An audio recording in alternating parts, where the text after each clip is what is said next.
about this? How about an interview with the very first Little League batting champion ever? Well, I've got it right here today. We're going to talk to my buddy. He's a lot better looking and a lot more charismatic than me. So stick around right here on Clubhouse Gas.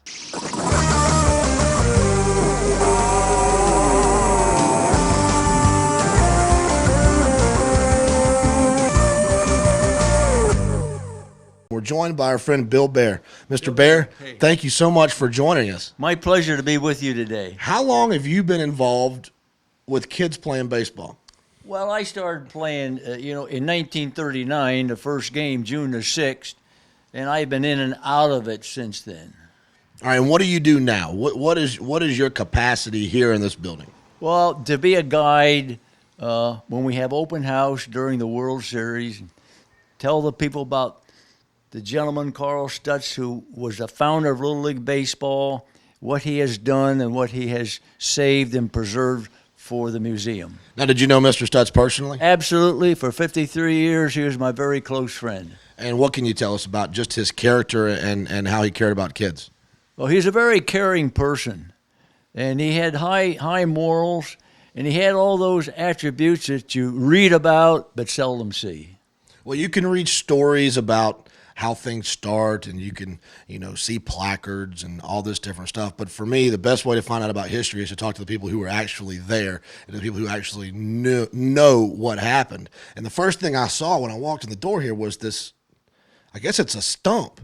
What's the story behind this piece of wood here? It might look like a piece of wood to you, but actually, in 1938, he was playing catch with his two nephews, aged 6 and 8. Mr. Stutz. Mr. Stutz, Carl Stutz, the founder. And their name was Jim Guerin and Major Guerin. And the baseball was thrown to Carl a little further than he could reach, and he ran after it, and he got his foot tangled up in a lilac bush. And he sat down the steps to rub his ankle, of which one of the former players had painted a picture depicting him sitting on the steps, rubbing his ankle, and he said to the boys, how would you like to play on a team where you had uniforms, you had a new baseball for every game, you had a bat you could swing, and people come to see you play? And they said, we'll go for it.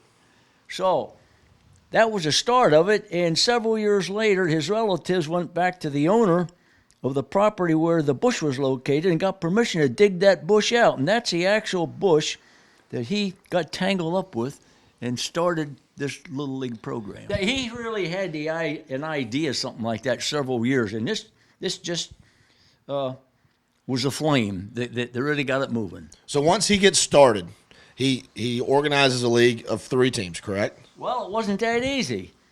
He had to get some money. Always have to He get had to money, get some don't money. you?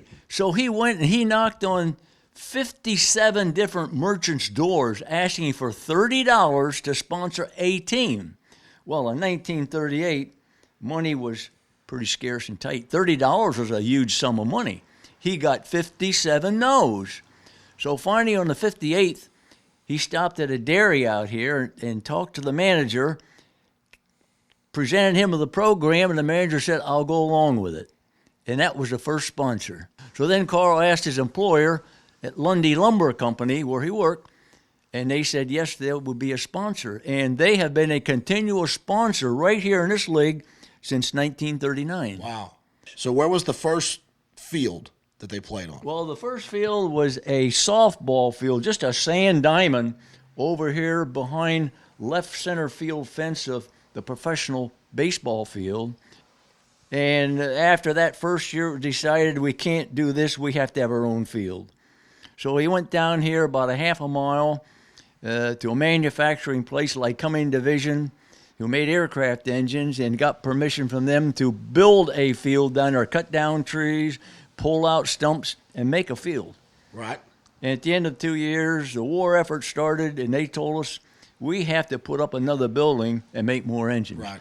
So we came here to the Max M. Brown Memorial Park, which was a park, and got permission to have our field here as long as we field Little League teams.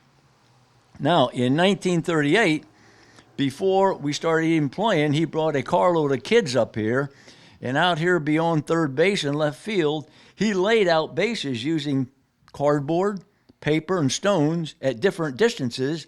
And he had the kids run these bases, and he timed them with a stopwatch.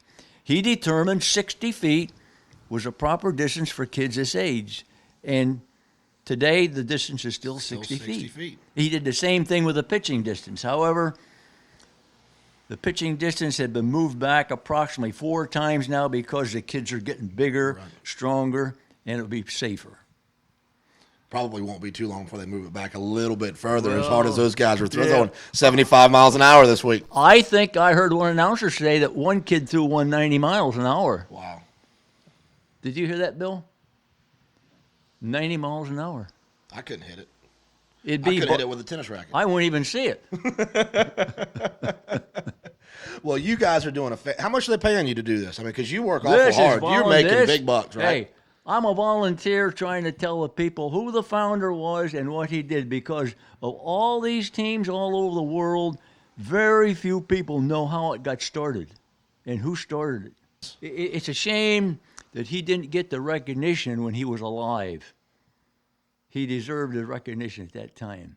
But he's a type of man, if somebody did something good or deserved an award, he was the first one to step forward and congratulate that person. But when it come time for him to get an award or recognition, he always stood in the background. Right. He did. Well, we certainly appreciate what you do here at Clubhouse Gas. This is all we do is cover youth sports, and we appreciate all those who volunteer their time to help remember people who gave their life's work to the advancement of kids playing sports. We're happy to be here, and we hope you can look around here and see the things that Carl did, his pictures over here, early years, later years, and his accomplishments. Well, thank you so much for joining us here today on Clubhouse Gas. Well, thank you very much for being here. We appreciate it. Look at the camera and smile. Wait a minute now. We've ended the interview. We're coming back. I've just been told by one of your friends that you're the very first Little League batting champion. Is that correct? That is true. What was your batting average? 462. That's almost how much I weigh. No.